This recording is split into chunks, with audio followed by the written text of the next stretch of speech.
Amén, aleluya. La fidelidad de Dios. Tú sabes que uno de los pilares fundamentales de la vida cristiana tiene que ver con uno de los atributos de Dios, que es su fidelidad. Él es fiel en su esencia. El carácter de Dios es fiel. Hay un pasaje de las Escrituras que realmente, lo he usado un poquito como la base para esto. Está ahí en 1 de Timoteo, capítulo 2, versículo 13, donde podemos ver que la fidelidad de Dios no depende de nadie, sino depende de sí mismo, ¿no? Dice 2 de Timoteo 2:13, dice, si fuéramos infieles, ¿qué pasa si somos infieles? Él permanece fiel. Aleluya. Dice, ¿por qué? Porque Él no se puede negar a sí mismo. Él es fiel en esencia, forma parte de su propia naturaleza. Él no puede ser de otra manera. Él es fiel y permanece fiel siempre. La palabra fiel significa digno de confianza, confiable, fidedigno, verdadero. Incluso en algunas traducciones de la Biblia, cuando se habla, por ejemplo, de los dones del Espíritu Santo, se habla de, a veces en algunas traducciones habla de fe y en otras habla de fiel, ¿no?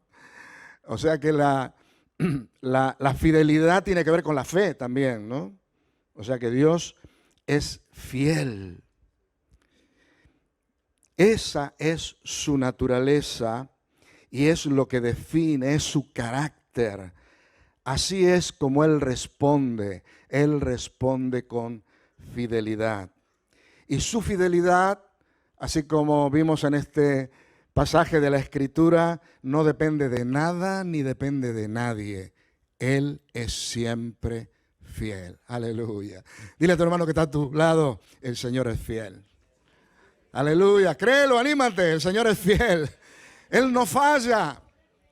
Nosotros estamos acostumbrados a los fallos. A veces confiamos en ciertas personas y cuántas veces somos defraudados, cuántas veces las personas nos fallan. Pero si nosotros ponemos nuestra confianza en el Señor, Él no nos va a fallar. Podemos ver, por ejemplo, a través de la historia, cómo Él manifiesta su fidelidad cumpliendo sus promesas.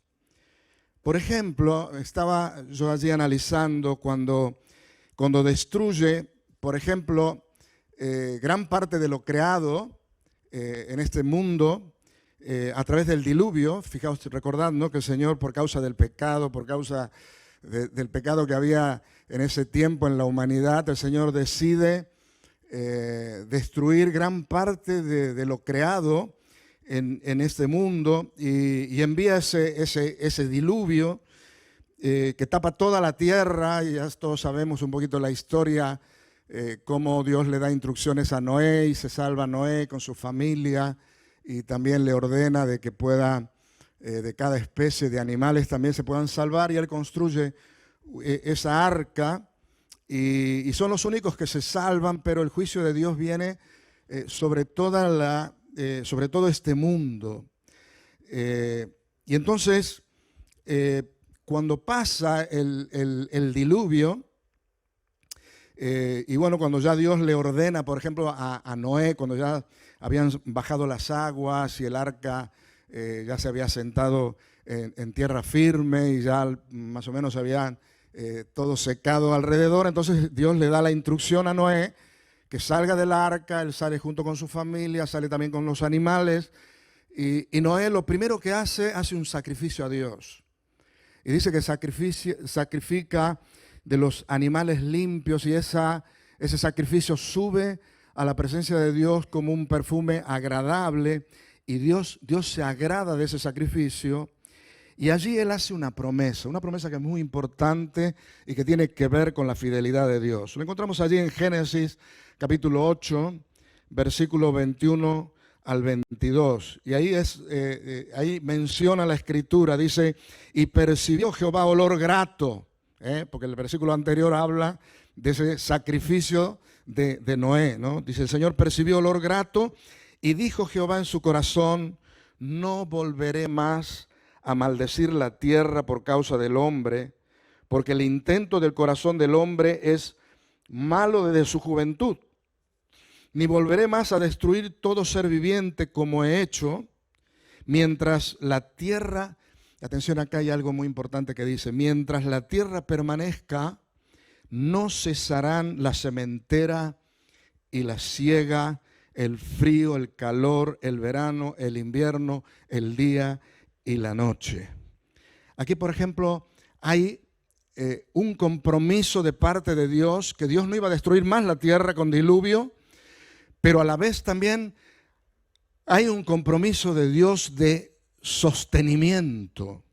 Dios aquí promete que Él va a sostener este mundo, le promete al hombre, le promete a los animales, le promete a toda la creación de este mundo. Él le promete que Él va a sostener este mundo.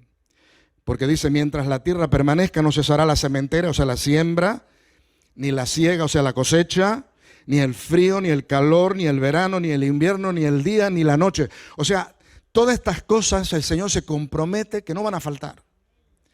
Y son elementos fundamentales para que se sostenga el equilibrio, para que se sostenga la vida, tanto animal como vegetal, y como la vida del hombre aquí en la tierra. Es una promesa de Dios, de que Dios es el que lo sostiene todo, lo va a sostener todo hasta el final. Amén. Hay un compromiso de Dios aquí de sostener todas las cosas para que sea posible la vida en la tierra. Hay otro pasaje también que está relacionado con esto, que es muy importante que lo tengamos en cuenta y que yo siempre, cuando oro, es algo que lo menciono, ¿no?, delante de Dios. Por ejemplo, Hebreos capítulo 1, versículo 3, dice aquí primera de Hebreo capítulo 3, dice que Él sustenta todas las cosas con la palabra de su poder. A mí me encanta, hermanos, siempre declarar en las oraciones esto. Él sustenta todas las cosas con la palabra de su poder. Todas las cosas están sostenidas, queridos hermanos, por Él. Hoy, por ejemplo, vemos que hay muchas cosas que en la tierra se están deteriorando, ¿verdad? Por todo lo que está pasando, el calentamiento global, por todas las cosas que la industria, por ejemplo, todos los desechos industriales, podemos ver incluso, digamos que se nos dice que tenemos que reciclar las cosas, etcétera, y todo eso está bien, tenemos que trabajar y tenemos que luchar en reciclar todas las cosas y tratar de cuidar el ambiente, pero ¿sabes una cosa?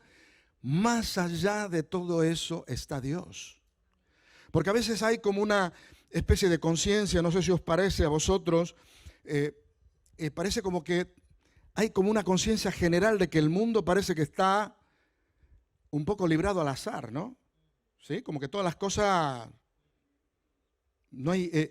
van sin control. Y nos equivocamos si pensamos así. Porque si Dios dice que Él sustenta todas las cosas con la palabra de su poder, quiere decir, queridos hermanos, que Dios todo lo está sustentando. ¿Sí? Es verdad que hay contaminación, es verdad que hay un montón de cosas que se están estropeando en la naturaleza, pero Dios, más allá de todo eso, Él lo está sosteniendo, lo está controlando. Ojo, con esto no quiero decir que vivamos descuidadamente, que no cuidemos ni reciclemos las cosas. No, tenemos que, si somos hijos de Dios y somos buena gente, vamos a cumplir con todo lo que se nos dice que tenemos que hacer en cuanto a reciclar y todo esto. Pero yo lo que quiero decir con todo esto, hermanos, que más allá de todo eso, Dios está en control de todas las cosas. Y hay ciertas líneas que Dios no permite que se pase de allí. Es como que Dios...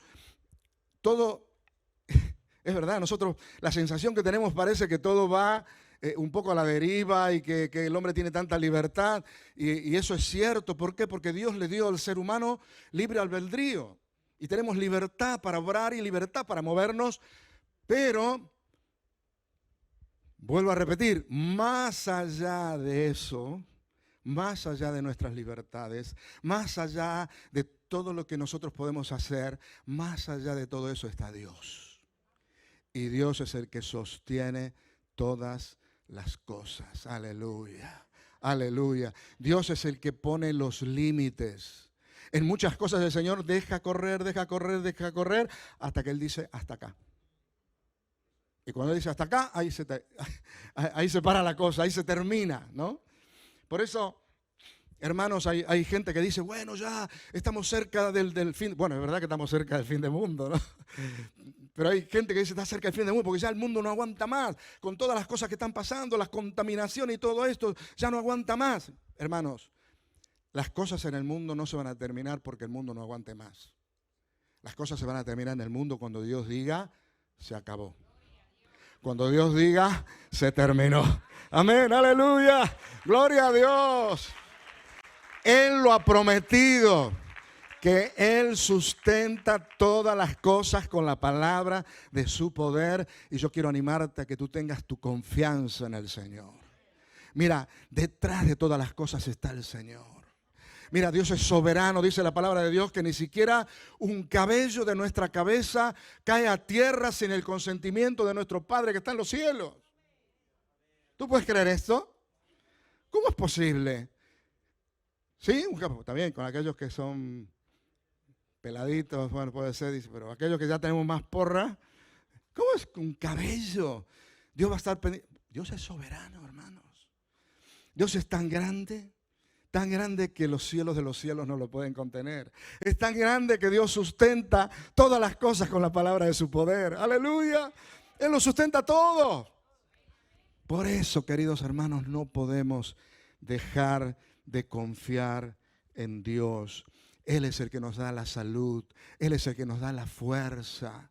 ¿Sabes por qué cada uno de nosotros nos levantamos de nuestra cama cada mañana? ¿Sabes por qué? Porque el Señor nos está sustentando. Aleluya. Tú sabes, si el Señor dejara de sustentarnos, ni siquiera nos podríamos levantar de la cama. Ni pudiéramos hacer ninguna cosa. Y a veces somos tan soberbios, somos tan orgullosos. No, porque yo puedo, no, porque yo hago esto, no, porque yo hago lo de más allá. Hermano, si no fuera que Dios nos estuviera sosteniendo, ¿qué sería de nosotros? ¿Qué sería de nosotros? Por eso cada mañana cuando te despiertes, levanta tus ojos al cielo y dile, Señor, gracias. Yo lo primero que hago, le digo, Señor, gracias por la vida. Gracias, Señor, porque me he podido despertar a un nuevo día. Gracias, Señor, por la vida que me das.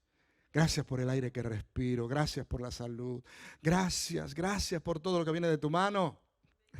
Amén. Yo así comienzo el día siempre. Ya desde mi cama digo, Señor, gracias porque hoy me pude despertar. Porque vivo por tu gracia y por tu misericordia. Porque tú eres el que das la vida. Y dice la palabra que Él es el que la quita. Aleluya. Amén. Hermanos, hay cosas de las cuales Dios las hace y Él no renuncia a ellas. Por ejemplo, el hombre, a través de su manipuleo genético y todo eso, es como que el hombre de alguna manera quiere crear la vida y no la puede crear a la vida. ¿Por qué? Porque el único que es el creador de vida es Dios. Dice la palabra de Dios que Él es el que da la vida. Y por más tratamiento que nosotros hagamos, por más que nos cuidemos como nos cuidemos, al final Dios es el que la quita. Dios es el que da y Dios es el que quita. Hay dos cosas que el Señor me muestra a mí, que Él siempre está en ellas y nunca renuncia a ellas.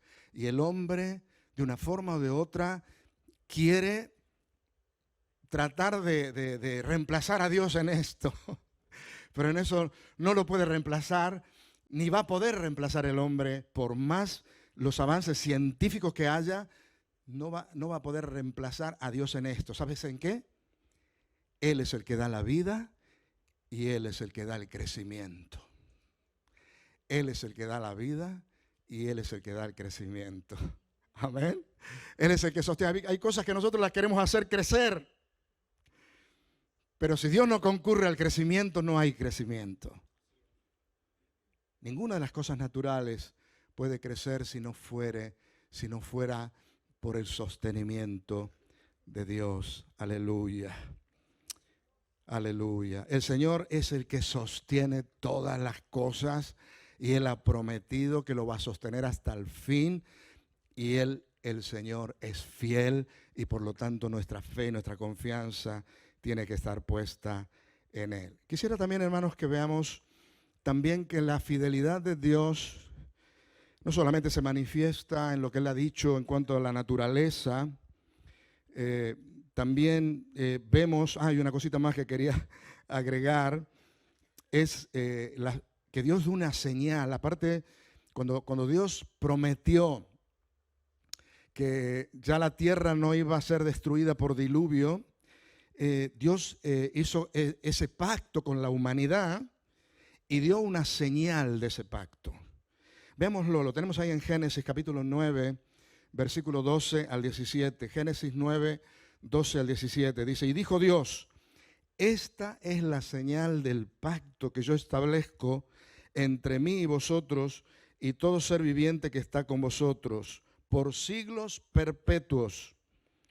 Mi arco he puesto en las nubes. ¿Sabes cuál es ese, no? El arco iris. Mi arco puesto en las nubes, el cual será señal del pacto entre mí y la tierra.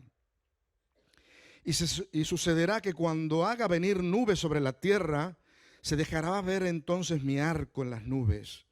Y me acordaré del pacto mío que hay entre mí y vosotros y todo ser viviente de toda carne, y no habrá más diluvio de aguas para destruir toda carne. Estará el arco en las nubes y lo veré y me acordaré del pacto perpetuo entre Dios y todo ser viviente, con toda carne que hay sobre la tierra. Fijaos que el pacto no es solamente con el ser humano, es también con los animales, es con todo ser viviente que hay sobre la tierra. Versículo 17 dice, y dijo pues Dios a Noé, esta es la señal del pacto que he establecido entre mí y toda carne que está sobre la tierra. Aleluya. ¿Cuál es la señal del pacto? Es el arco iris. Yo estaba pensando, cómo es Satanás, ¿no? Cómo él viene siempre a querer distorsionar lo de Dios, ¿no? Porque fijaos que el arco iris es como el icono del orgullo gay, ¿no? Que se ha tomado en este tiempo. ¿Y qué es lo que piensas tú cuando ves un arco iris? Todos los dibujos que aparecen del arco iris, casi todo esto aparece relacionado con el orgullo gay. Pero sin embargo, hermanos, fijaos que cada vez que llueve fuerte y que empieza a aparecer el sol, o a veces está lloviendo con un poco de sol así en la resolana, ¿tú viste cómo aparece el arco iris? Aparece la señal del arco iris, qué bonito que queda ese arco iris, con esa variedad de colores, y esa es una señal que aparece en el cielo del pacto que Dios ha hecho con la humanidad. Así que fíjate que claro, yo digo, fíjate la estrategia del diablo, ¿no? Como a veces nos quiere sacar y quiere a veces usar lo que es de Dios para convertirlo en otra cosa, ¿no? Y hoy por hoy parece que esa señal del arco iris significa otra cosa. Y hasta a veces nosotros mismos decimos, no, es como que no queremos, aparece un arquito con varios colores y ya decimos, no, eso es el orgullo gay, ¿no?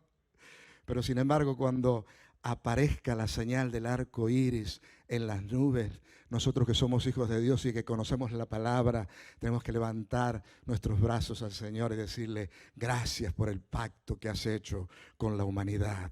Gracias por el pacto que has hecho con todo lo creado. Aleluya. El arco iris es el pacto de Dios con todo lo creado, de que el Señor va a cubrir, va a sostener y no va a venir más destrucción sobre la tierra. Amén. Aleluya. Vamos a dar un aplauso fuerte al Señor. Gracias por el arco iris. Aleluya. Amén. Podemos ver también la fidelidad de Dios que se manifiesta con sus siervos y con todos aquellos que Dios llama. Y elegí algunos personajes en la Biblia que son, digamos, muy importantes, que han marcado, por decirlo así de alguna manera, época, ¿no?, en la tierra. Por ejemplo, el caso de Abraham, ¿no? Abraham fue un hombre al cual Dios llama y hace un pacto con él, con Abraham. Todos sabemos que fue sobre la base de Abraham, se habla de que es el padre de la fe. Con la familia de Abraham es que empieza lo que llegó a ser el pueblo de Israel. Entonces ahí Dios llama a Abraham y mira lo que en el llamamiento que le hace a Abraham, lo que Dios le promete a Abraham, y vamos a ver también cómo se cumple todo lo que Dios le prometió. En Génesis 12, del 1 al 3, dice: pero Jehová había dicho a Abraham: vete de tu tierra y de tu parentela y de la casa de tu padre a la tierra que te mostraré. Y haré de ti una nación grande, y te bendeciré y engrandeceré tu nombre, y serás bendición. Bendeciré a los que te bendijeren, y a los que te maldijeren maldeciré. Y serán benditas en ti todas las familias de la tierra. Dios lo llama a Abraham y a mí me sorprende muchísimo la respuesta que hubo en Abraham, ¿no? Porque dice que Dios lo llama a Abraham y él responde al llamado de Dios con una confianza admirable.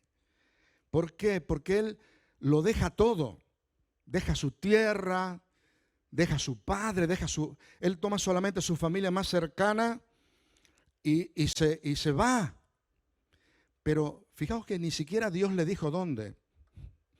Le dijo, vete de tu tierra y de tu parentela a una tierra que yo te mostraré. Y dice que Abraham podría haber dicho: pero Señor, ¿dónde?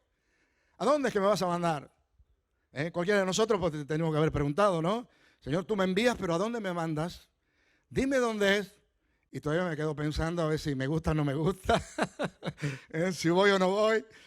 Pero eso a mí me sorprende a Abraham, la confianza que él tenía en Dios, que él dice que él salió con todo lo que tenía, dejando su tierra, dejando su padre, su madre, obedeciendo a Dios, y dice que se va sin saber a dónde iba, porque Dios le dijo: ya te mostraré. Tira para allá, y dale. Entonces empezó ahora a tirar para donde Dios le decía y no se veía ni siquiera a dónde iba. Pero lo que quiero significar más allá de esa confianza, esa seguridad, yo no sé qué tipo de revelación tuvo Abraham de Dios, pero deposita en Dios una confianza que para nosotros es un ejemplo que es admirable, ¿no? Y entonces le promete que haría de él una nación grande, ¿no? Y podemos ver cómo a través del tiempo cómo cumple, que es la nación de Israel. Y le promete, le dice: y te bendeciré y engrandeceré tu nombre, y serás bendición, y bendeciré a los que te bendijeren, y a los que te maldijeren maldeciré. Y vemos cómo Dios cumple todas esas cosas en Abraham. A mí me sorprende cómo Dios lo cuida a Abraham. Ustedes recuerdan, si estudiamos un poquito la historia, solamente menciono algunas cositas. Por ejemplo, Abraham dice la palabra de Dios que en un determinado momento de su vida se da cuenta que su mujer era hermosa, ¿no? Y dijo: wow, no sé si había pasado muchos años ya, pero ve a su mujer y dice: wow, qué guapa que es mi mujer. Y ahora que estoy llegando a naciones extrañas, por ahí alguno me va a querer matar por causa de mi mujer. Entonces se arregla con su mujer y dice: mira, cuando nos pregunten qué parentesco tenemos que decir que somos hermanos, ¿no? Y entonces de esa manera voy a ver si zafo, ¿no? Ahora qué sinvergüenza, la Abraham ¿no? Le estaba exponiendo a su mujer a que la tome, digamos, cualquiera, ¿no? Todo para salvarse el pellejo, ¿no? ¿Eh? Por favor, varones, no imiten a Abraham en eso. Pero vemos que le sucede 2 veces, mencionan en la Biblia, pero es como Dios defiende su causa, porque cuando quisieron coger a su mujer y quisieron llegarse a ella, Dios trajo juicio sobre esas naciones. Dios trajo juicio sobre todos aquellos que quisieron de alguna manera interferir en ese plan, en ese propósito que Dios tenía. Y quizás no era para que Dios lo respaldara mucho a Abraham, porque Abraham no estaba obrando bien de esa forma. Pero sin embargo aquí vemos la fidelidad de Dios, cómo Dios siempre está defendiendo su propósito y cómo Dios cuidó y defendió el propósito que tenía con Abraham a través de esas cosas. Y a través de toda esta situación después al final Dios usó para que se añadiera a Abraham riquezas y todo esto, ¿no? Por eso podemos ver cómo después le dan a Abraham cuando le dice, mira, vete, por favor, toma a tu mujer y vete. Y le dieron, qué sé yo, ganados y le dieron riquezas. Y así se fue haciendo Abraham rico, ¿no? Y entonces Dios lo engrandece, Dios lo bendice y Dios lo prospera. ¿Por qué? Porque Dios es fiel, porque Dios se lo había prometido a Abraham. Y Dios cumple la promesa que le dio a Abraham. Y también le dice que serían benditas en él todas las familias de la tierra, ¿no? Y se cumple en Jesucristo. ¿Por qué? Porque Jesucristo en su parte humana fue descendiente de Abraham, ¿no? Si así vemos toda la genealogía, el Señor Jesucristo viene justamente de Abraham, así que vemos que se cumple en Jesucristo la promesa que Dios le había dado a Abraham de que iban a ser benditas en él todas las familias de la tierra. Aleluya. ¿Sabes una cosa? El Señor no falla. Él siempre es fiel. Aleluya. Lo que Él ha prometido siempre lo va a cumplir. Aleluya. Gloria a Dios. Por ejemplo, vemos el caso, un caso que me llamó poderosamente la atención, el caso de Ana, la mujer de Cana, ¿no? Ustedes recuerdan que esta Ana era la que fue la madre de Samuel.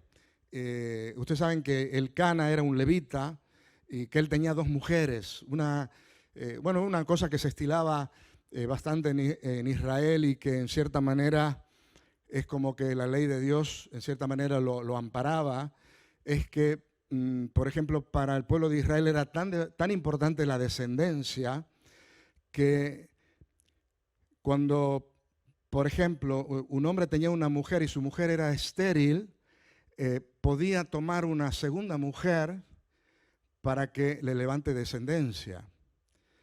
De ahí viene el caso que conocemos, el de Abraham, ¿no? Recordáis que a Abraham también le pasó con el tema de Agar, la sierva, ¿no? Cuando Dios le había dicho que iban a tener, iba a ser, su descendencia iba a ser a través de Sara, pero resulta que Sara era estéril. Entonces, en ese caso, vemos que al ver que pasaba el tiempo y no se cumplía la promesa del Señor, Sara le dice a Abraham, mira, porque yo te doy mi sierva, tú te llegas a ella, tienes hijos con ella y ese hijo va a ser como hijo mío, ¿no? Era lo que se estilaba en aquel tiempo, así que no era una cosa de loco, eso choca un poco en nuestra cultura, ¿no? Pero en aquel tiempo era una cosa que se hacía, que se estilaba, ¿no? En el caso de Elcana, era un levita y él tenía su mujer, que era Ana, era estéril, era la mujer a la cual él amaba, pero él toma después otra mujer, que es Penina, para que le levantara descendencia. Entonces, Penina era una mujer fértil y le empieza a dar hijos a Elcana, pero claro, es que nosotros vemos que todas estas excepciones que se hacen cuando se sale de lo que es lo que Dios instituyó en cuanto al matrimonio, vemos que al final en ningún caso las cosas salen bien. Siempre las cosas en la familia se complican, ¿no? Porque el Señor dice en su palabra que el hombre tiene que ser marido de una sola mujer, ¿no? Y bueno, y la mujer, bueno, no dice que sea de un solo hombre, pero bueno, ya se sobreentiende, ¿no? El matrimonio, un hombre y una mujer. Dios lo instituyó. Cuando se sale de eso, hay problemas, hay líos. Y vemos que aunque se permitía esto en el pueblo de Israel, en todos los hogares donde sucedía esto, había conflicto, había problemas. Vemos en el caso, le pasó también el caso de Jacob, ¿no? Con Raquel y con Lea, ¿no? Tremendo lo que pasaba en la familia. Bueno, y aquí sucedía de que Penina, por ejemplo, que era la fértil, es como que competía con Ana.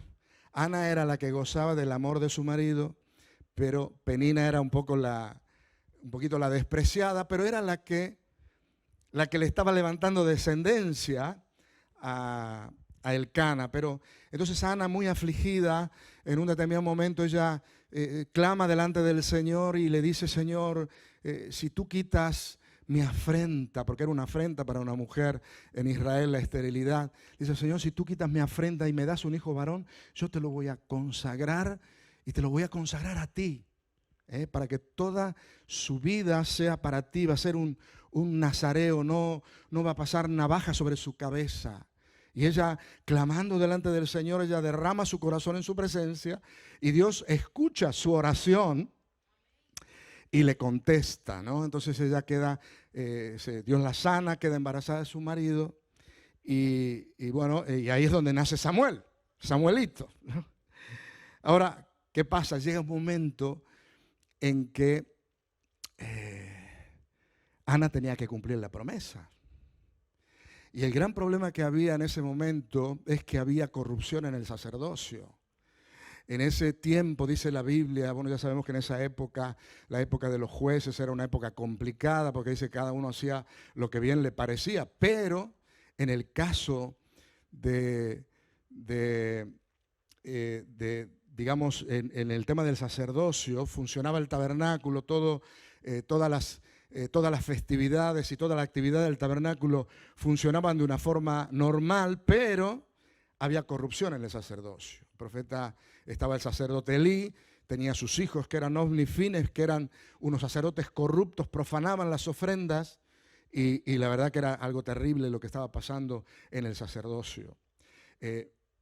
Entonces, cuando llega el momento en que Ana tenía que cumplir la promesa del Señor, según se cree que Samuel, cuando ella lo trae al templo, era un niño de unos 5 o 6 añitos.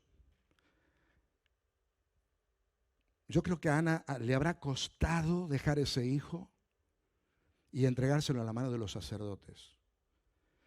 Quizás ella, con razón, podría haberse negado a cumplir con su promesa, ¿no? Porque dice: también yo se lo prometí al Señor, se lo voy a dar al Señor, pero se lo voy a entregar a estos sacerdotes corruptos. ¿Cómo voy a entregar yo mi niño en manos de estos sacerdotes que son corruptos?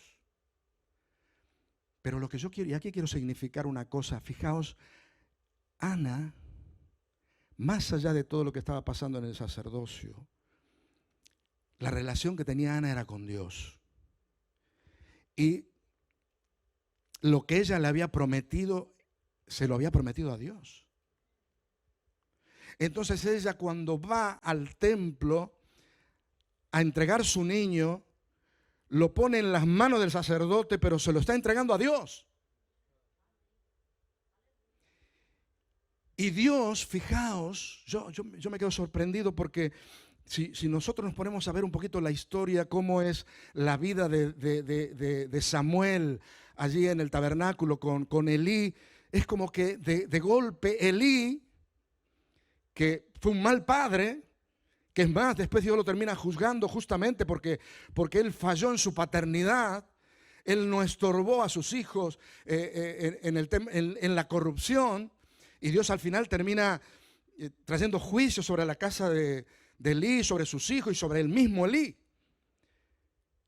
Pero en el tiempo que Samuel se estaba criando, que en el tiempo que fue depositado por su madre en la mano de este Elí, sacerdote corrupto, este Elí, que era un mal padre, se transforma en un buen padre. Es como que Dios toma posesión del asunto y y lo usa a Elí para formar la vida de Samuel. Y Samuel, fijaos, llega a ser un hombre de Dios tremendo, un gigante en Dios. En Samuel, mira, se cumplen 3 ministerios. Por ejemplo, Samuel fue juez en Israel, fue sacerdote y también fue profeta. Wow.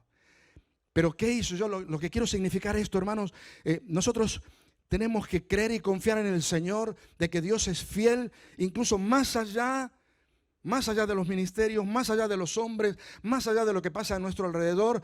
Nosotros tenemos que siempre poner nuestra fe y nuestra confianza en el Señor. Y saber que lo que ponemos en las manos del Señor, el Señor lo cuida y el Señor lo defiende. Aleluya. Así pasó con Samuel. Amén. Aleluya. Y que esto, hermano, nos sirva también a nosotros a creer en la fidelidad de Dios. Porque muchas veces pasa, y a veces uno, por ejemplo, quiere traer, Dios pone en tu corazón que tienes que traer una ofrenda, o que tienes que hacer algo para Dios. Y a veces tú estás pensando, porque no te gusta el pastor, o porque no te gusta esto, porque no te gusta aquello. Tú dices, no, yo no lo hago, porque al final, cuidado, hermanos. Dios nos llama a que nos movamos delante del Señor. Y que lo que hagamos, lo hagamos para Dios. Amén. Y lo que hacemos para Dios, lo que le damos a Dios, Dios lo que es de Él lo defiende. Y si hay alguien que administra mal lo que es de Dios, Dios le pedirá cuenta y Dios juzgará a los que administren mal. Pero en definitiva, yo tengo que poner mi confianza en el Señor. ¿Por qué? Porque el Señor es fiel. ¡Aleluya! Vamos a dar un aplauso fuerte al Señor. Él es fiel. Él es fiel. Aleluya. Amén, amén. Uy, se nos está yendo el tiempo. Tenemos el caso, lo digo rapidito, el caso de David.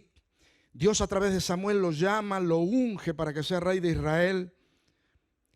El despreciado, el que nadie lo tenía en cuenta en la familia, cuidando las ovejas de su padre. Recordad que cuando Samuel viene a ungir, porque Dios lo mandó a la casa de Isaí, los que vienen a la comida son todos los hijos menos Samuel, menos David. David era un poco como el despreciado, el que cuidaba las ovejas de su padre. Hay algunos historiadores que dicen que seguramente David no era un hijo legítimo de Isaí, quizás no era hijo sería de alguna concubina o algo de Isaí. Bueno, no lo sabemos, la Biblia no lo dice, pero lo cierto es que él vivía en un cierto menosprecio, un poco en la familia como que no lo tenían en cuenta. Fijaos que cuando son convocados a ver quién iba a ser el que va a ser ungido por rey de Israel, a él no lo invitan a la comida, ¿no? Hasta que en un determinado momento Samuel, como Dios no le confirmaba a ninguno, le dice, ¿pero no tienes otro hijo? Y dice, sí, tengo otro hijo. Y entonces ahí lo llaman a Samuel, lo llaman a David, y entonces David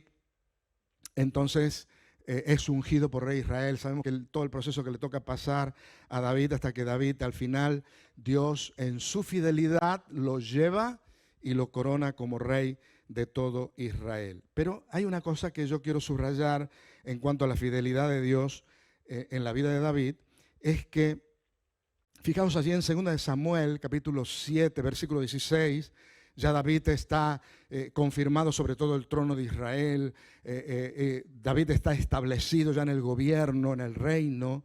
Entonces viene una promesa de parte de Dios. Le dice en 2 de Samuel 7, 16, dice, y será afirmada tu casa y tu reino para siempre delante de tu rostro, y tu trono será estable eternamente.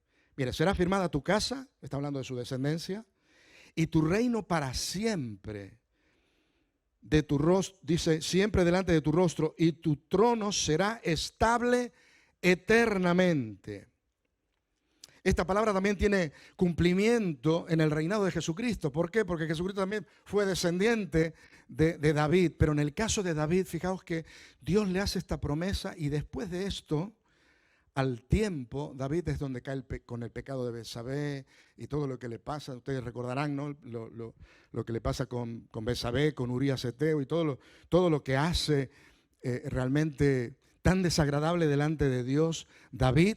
Pero sin embargo, Dios Es verdad que David después se arrepintió y todo esto, pero Dios, a pesar de todo eso, Dios mantuvo la promesa que le hizo. ¿Por qué? Porque Dios es fiel. Aleluya. Dios, como buen padre, lo disciplinó a su hijo, como buen padre Dios disciplina a sus hijos, lo disciplinó a David también en la vida de sus hijos, pero Dios cumplió con David lo que había prometido. Aleluya.